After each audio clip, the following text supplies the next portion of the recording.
ഈ ക്യാൻസറിൻ്റെ പ്രധാനപ്പെട്ട ലക്ഷണങ്ങൾ എന്തൊക്കെയാണ്? എന്തൊക്കെ സിംറ്റംസ് കാണിക്കുമ്പോൾ നമ്മൾ അതിന് വേണ്ട ഇവാലുവേഷൻ ടെസ്റ്റുകൾ ചെയ്യേണ്ടതുണ്ട്? ഒരു കാര്യവും ഇല്ലാതെ 5 കിലോ 10 കിലോ ഒക്കെ കുറച്ച് മാസങ്ങൾക്കുള്ളിൽ തന്നെ നഷ്ടപ്പെടുക. പിന്നെ ഓരോ തരത്തിലുള്ള ക്യാൻസറിനും ഓരോ ലക്ഷണങ്ങളുണ്ട്. ഇപ്പോൾ തൈറോയിഡിൻ്റെ ക്യാൻസറിന് അവിടെ മുഴകളായിട്ട് നോഡ്യൂളായിട്ട് വരാം. ക്യാൻസർ സെൽസിനെ നമുക്ക് പുറത്താക്കാനായിട്ടുള്ള വളരെ നാച്ചുറൽ ആയിട്ടുള്ളൊരു മാർഗം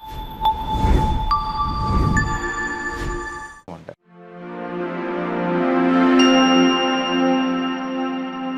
ക്യാൻസർ കേൾക്കുമ്പോൾ തന്നെ പേടി തോന്നിപ്പിക്കുന്ന ഒരു വാക്ക്. ഈ ക്യാൻസറിൻ്റെ പ്രധാനപ്പെട്ട ലക്ഷണങ്ങൾ എന്തൊക്കെയാണ്? എന്തൊക്കെ സിംറ്റംസ് കാണിക്കുമ്പോൾ നമ്മൾ അതിന് വേണ്ട ഇവാലുവേഷൻ ടെസ്റ്റുകൾ ചെയ്യേണ്ടതുണ്ട്? ഈ ക്യാൻസറിനെ പ്രിവെൻറ്റ് ചെയ്യാനായിട്ട് നമുക്ക് ചെയ്യാവുന്ന ഏറ്റവും സിമ്പിളായിട്ടുള്ളൊരു കാര്യം എന്താണ്? ഇപ്പം ക്യാൻസറിനെ നശിപ്പിക്കാനായിട്ട്, ക്യാൻസർ സെൽസിനെ നശിപ്പിക്കാൻ നമുക്കിപ്പോൾ ഒരു റൂമിലുള്ളവരെ എല്ലാവരെയും പുറത്താക്കണമെന്ന് വിചാരിക്കുക. അവരെല്ലാവരെയും വെടിവെച്ച് കൊല്ലണമെന്നില്ല. അവരെ എല്ലാവരെയും കഴുത്തിന് തള്ളി പുറത്താക്കണമെന്നില്ല. പകരം നമുക്ക് ആ ഫാനിൻ്റെ സ്വിച്ച് ഓഫ് ചെയ്തെന്നാൽ, ആ ലൈറ്റെല്ലാം ഓഫ് ചെയ്ത് കതകും ജനലുകളും എല്ലാം അങ്ങ് അടച്ചിട്ടിട്ടുണ്ടെങ്കിൽ അവർക്കെല്ലാവർക്കും വേണ്ട സന്ദേശം കിട്ടും. അവർ പതുക്കെ അങ്ങ് ഇറങ്ങി പുറത്തു പോകും. ഇതുപോലെ ക്യാൻസർ സെൽസിനെ നമുക്ക് പ്രിവെൻറ്റ് ചെയ്ത് നിർത്താൻ, അല്ലെങ്കിൽ അവരെ പുറത്താക്കാനായിട്ടുള്ള വളരെ നാച്ചുറലായിട്ടുള്ളൊരു മാർഗമുണ്ട്. അതെന്താണ് എന്നുള്ളത് നമുക്കിന്ന് ഡിസ്കസ് ചെയ്യാം. നമസ്കാരം, ഞാൻ doctor Bibin Jose, Pulmo medical centre, Pala, Kanjirappally and Sultan Bathery. ആദ്യമേ തന്നെ ക്യാൻസറിൻ്റെ ലക്ഷണങ്ങൾ നമുക്കൊന്ന് ചർച്ച ചെയ്യാം. ഇതിലേറ്റവും പ്രധാനമായിട്ടുള്ള ചില ലക്ഷണങ്ങൾ: അനിയന്ത്രിതമായ പനി, അതായത് നാളുകളായിട്ട് വളരെ കടുത്ത രീതിയിലുള്ള പനി, എന്താണ് കാരണമെന്ന് മനസ്സിലാക്കാൻ പറ്റുന്നില്ല. അതേപോലെ വെയിറ്റ് കുറഞ്ഞു പോവുക, വണ്ണം. ഇപ്പം നമുക്ക് അൺഎക്സ്പ്ലെയിൻഡ് ആയിട്ടുള്ള വെയിറ്റ് ലോസ്, നമ്മൾ വേണമെന്ന് വിചാരിച്ച് ഡയറ്റ് ചെയ്തിട്ടോ എക്സസൈസ് ചെയ്തിട്ടോ ഒന്നുമല്ല, ഒരു കാര്യവും ഇല്ലാതെ 5 കിലോ 10 കിലോ ഒക്കെ കുറച്ച് മാസങ്ങൾക്കുള്ളിൽ തന്നെ നഷ്ടപ്പെടുക. എപ്പോഴും ഫുള്ളാണ് എന്നൊരു തോന്നുക, അതായത് അനോറെക്സിയ, നമുക്ക് ഭക്ഷണം കഴിക്കാനേ തോന്നുന്നില്ല, എപ്പോഴും നമ്മൾ വയറ് ഫുള്ളാണ്, അല്ലെങ്കിൽ നമുക്ക് വിശപ്പ് തോന്നുന്നേ ഇല്ല എന്നുള്ളൊരവസ്ഥ. നമുക്ക് അവിടെ ഇവിടെയായിട്ട് പല സ്വെല്ലിങ്, പല മുഴകൾ ഉണ്ടാവുക. ഏറ്റവും പ്രധാനമായിട്ടും ഈ ലിംഫ് നോഡ്, കഴലകൾ എന്ന് പറയുന്ന കഴുത്തിൻ്റെ അവിടെ, അല്ലെങ്കിൽ കഷത്തിൽ, നമ്മുടെ തുടയിടുക്കുകളിൽ, മറ്റ് ഈ ചെവിയുടെ പുറകിലായിട്ട് ഒക്കെ എന്തെങ്കിലും മുഴകളായിട്ട് വരിക. അവിടെ എന്തെങ്കിലും വീക്കോ അല്ലെങ്കിൽ വേദനകളോ ഉണ്ടാവുക. പിന്നെ ഓരോ തരത്തിലുള്ള ക്യാൻസറിനും ഓരോ ലക്ഷണങ്ങളുണ്ട്. ഇപ്പോൾ തൈറോയിഡിൻ്റെ ക്യാൻസറിന് അവിടെ മുഴകളായിട്ട് നോഡ്യൂളായിട്ട് വരാം. അപ്പോൾ പലപ്പോഴും പല ക്യാൻസറുകളും നമ്മൾ തുടക്കത്തിൽ തന്നെ സ്വെല്ലിംഗ് ആയിട്ടിരിക്കുമ്പോഴത്തേക്കും അത് ചികിത്സിച്ചെന്നാൽ ക്യാൻസറസ് ആകാതെ മാറാനായിട്ട് നമുക്ക് അത് പ്രിവെൻറ്റ് ചെയ്യാനായിട്ട് സാധിക്കും. ക്യാൻസർ എന്ന് പറയുന്നത് തന്നെ ഒരു സെല്ലിന്, ഒരു കോശത്തിന്, അല്ലെങ്കിൽ ഒരു ഗ്രൂപ്പ് ഓഫ് സെൽസിന് ഭ്രാന്ത് പിടിച്ചതുപോലെ പെറ്റുപെരുകയാണ്. അത് അൺകൺട്രോൾഡ് പ്രോലിഫറേഷൻ ഓഫ് സെൽസ് എന്നാണ് നമ്മൾ നിയോപ്ലാസം എന്ന ടെർമിനോളജിയിൽ വിശേഷിപ്പിക്കുക. ക്യാൻസറിൻ്റെ മെഡിക്കൽ ടെർമിനോളജിയാണ് ഈ നിയോപ്ലാസം, അല്ലെങ്കിൽ മലിഗ്നൻസി എന്നൊക്കെ പറയുക. അപ്പോൾ അങ്ങനെ എന്തെങ്കിലും ഒരു സ്വെല്ലിംഗ് ഉണ്ടെന്നുണ്ടെങ്കിൽ ഏറ്റവും പെട്ടെന്ന് തന്നെ അതിൻ്റെ ബയോപ്സി, അല്ലെങ്കിൽ മിനിമം ഒരു FNAC ടെസ്റ്റിംഗ് ചെയ്യുക, ഫൈൻ നീഡിൽ ആസ്പിറേഷൻ സൈറ്റോളജി എന്ന് പറയുന്ന ടെസ്റ്റ്.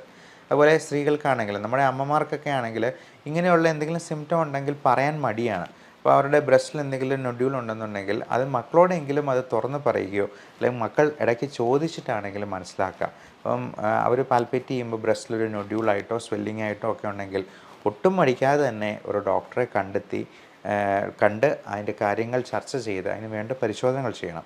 അതുപോലെ ബ്ലീഡിങ്, അത് ഏതെങ്കിലും ഒരു നാച്ചുറൽ ഓറിഫിസിൽ നിന്ന്, ചിലപ്പം മൂക്കിലൂടെ ബ്ലഡ് വരുന്നതായിരിക്കാം, അല്ലെങ്കിൽ നമ്മൾ ചുമയ്ക്കുമ്പോഴത്തേക്കും അതിൻ്റെ കഫത്തിൻ്റെ കൂടെ ചോരമയം കാണുന്നതാവാം.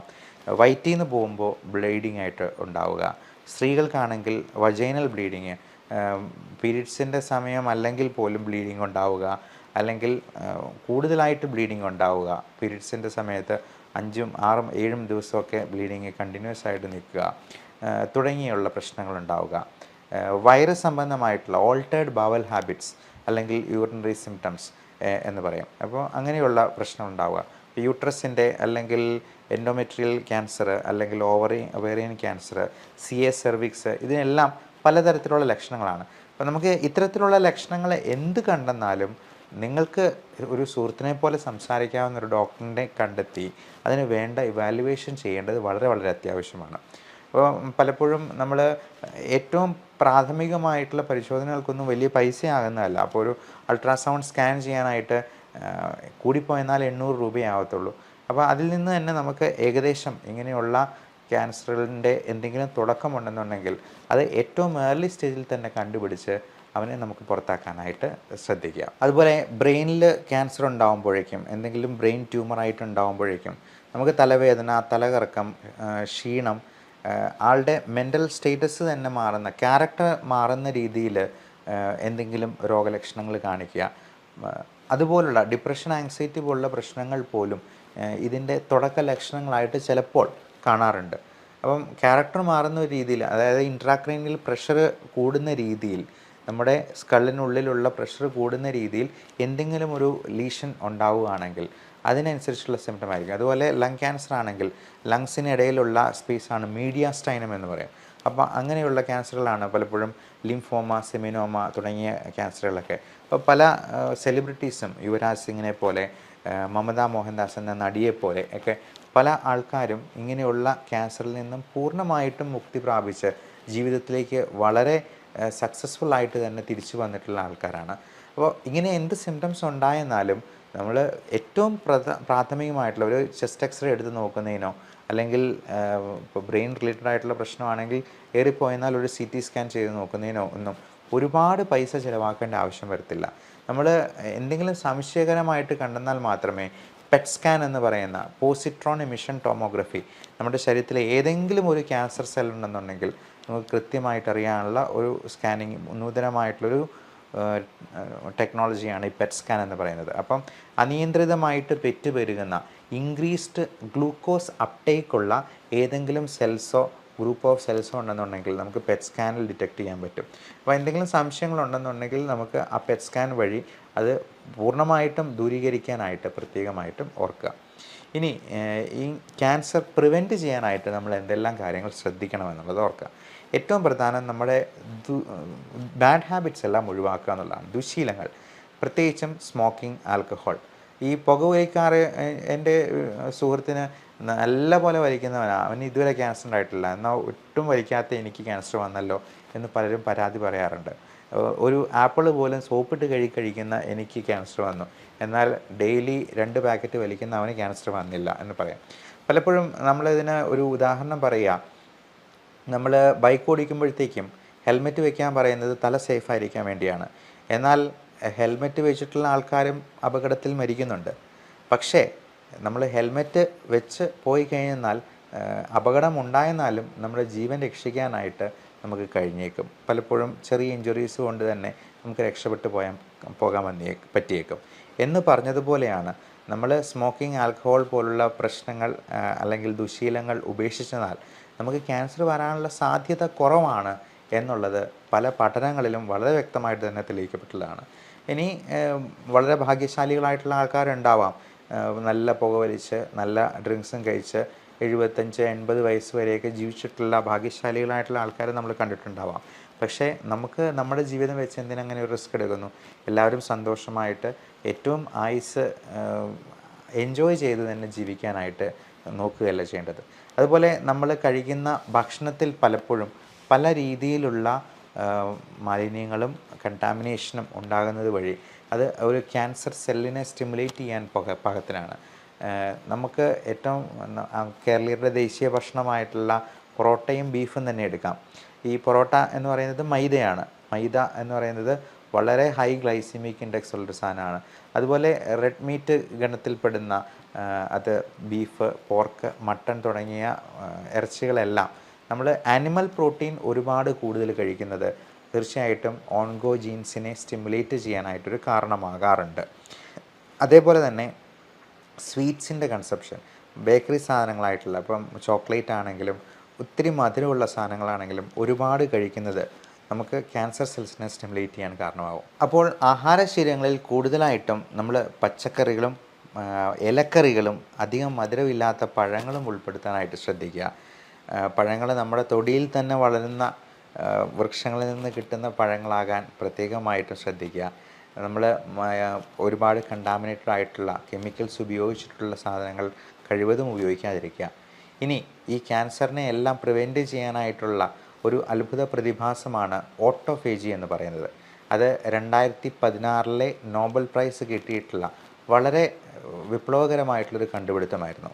യാഷിനോറി ഓസുമി എന്ന് പറയുന്ന ജാപ്പനീസ് ശാസ്ത്രജ്ഞൻ, അദ്ദേഹത്തിന് ഫിസിയോളജി ഓഫ് മെഡിസിനിൽ നോബൽ പ്രൈസ് 2016 ഏതാണ്ട് 6-7 വർഷങ്ങൾക്ക് മുൻപ് കിട്ടിയിരിക്കുന്ന വളരെ വിപ്ലവകരമായിട്ടുള്ള ഈ കണ്ടുപിടുത്തത്തിന് ഓട്ടോഫേജി എന്നാണ് പേര് പറയുക. ഓട്ടോഫേജി എന്ന് പറഞ്ഞാൽ മറ്റൊന്നുമല്ല, നമ്മുടെ സെൽസിനെ, ക്യാൻസർ സെൽസിനെ നമ്മുടെ തന്നെ കോശങ്ങൾ തന്നെ കാർന്ന് തിന്നുന്ന ഒരവസ്ഥ.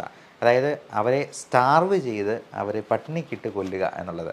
അതിന് വേറൊന്നുമല്ല, നമ്മൾ കൃത്യമായിട്ടുള്ള ഫാസ്റ്റിംഗ് അനുഷ്ഠിക്കുക എന്നുള്ളതാണ്. നമ്മളൊരു 16-18 മണിക്കൂർ ഒരു ദിവസം നമുക്ക് കൊടുക്കാൻ, ഫാസ്റ്റിങ്ങിന് വേണ്ടി കൊടുക്കാൻ പറ്റുവാണെന്നുണ്ടെങ്കിൽ അത് മാത്രം മതി ഓട്ടോഫേജി എന്ന പ്രതിഭാസം വഴി നമ്മുടെ ക്യാൻസർ സെൽസിനെ കൊന്നൊടുക്കാൻ എന്നുള്ളതാണ്. അപ്പോൾ മാസത്തിലൊരിക്കലോ അല്ലെങ്കിൽ ഒരു 3 മാസത്തിലൊരിക്കലോ എങ്കിലും ഈ പറയുന്ന ഇൻ്റർമിറ്റൻറ്റ് ഫാസ്റ്റിംഗ്, അത് 16 മണിക്കൂറോ 18 മണിക്കൂറോ എങ്കിലും നമുക്ക് അനുഷ്ഠിക്കാൻ കഴിയുവാണെങ്കിൽ അത് തന്നെ നമ്മുടെ ക്യാൻസറിനെ പ്രതിരോധിക്കാനായിട്ട് ഏറ്റവും വളരെ സഹായിക്കുന്ന ഒരു സംഗതിയാണ് എന്നുള്ളത് ഓർക്കുക. ഈ ഓട്ടോഫേജി എന്ന വാക്കിന് സെൽഫ് ഈറ്റിംഗ് എന്നൊരർത്ഥം കൂടിയുണ്ട്. അതായത് നമ്മുടെ ക്യാൻസർ സെൽസിനെ നമ്മുടെ കോശങ്ങൾ ഉപയോഗിച്ച് തന്നെ അങ്ങ് കാർന്ന് തിന്നുക. ഞാൻ ആദ്യം പറഞ്ഞ ഉദാഹരണം പോലെ ഒരാളെ പുറത്താക്കാനായിട്ട് അവനെ വെടിവെച്ച് കൊല്ലുമൊന്നും വേണ്ട. അവിടുത്തെ ലൈറ്റും ഫാനും ഒക്കെ അങ്ങ് ഓഫ് ചെയ്ത് കഴിഞ്ഞിട്ട് ആ കതവും അങ്ങ് അടച്ചിട്ട് കഴിഞ്ഞിട്ടുണ്ടെന്നുണ്ടെങ്കിൽ, ജനലും എല്ലാം അടച്ചിട്ട് കഴിഞ്ഞിട്ടുണ്ടെങ്കിൽ അവന് തന്നെ മനസ്സിലാക്കും ഇറങ്ങിപ്പോകാനുള്ള സമയമായി എന്നുള്ളത്. ഇതുപോലെ നമുക്ക് ഈ സെൽഫ് ഈറ്റിംഗ് വഴി, ഓട്ടോഫേജി വഴി ക്യാൻസറിനെ പടിക്ക് പുറത്ത് നിർത്താനായിട്ട് എല്ലാവർക്കും സാധിക്കട്ടെ. നല്ല ആരോഗ്യം ആശംസിക്കുന്നു. Love and regards, doctor Bibin Jose, Pulmo medical centre, Pala, Kanjirappally and Sultan Bathery.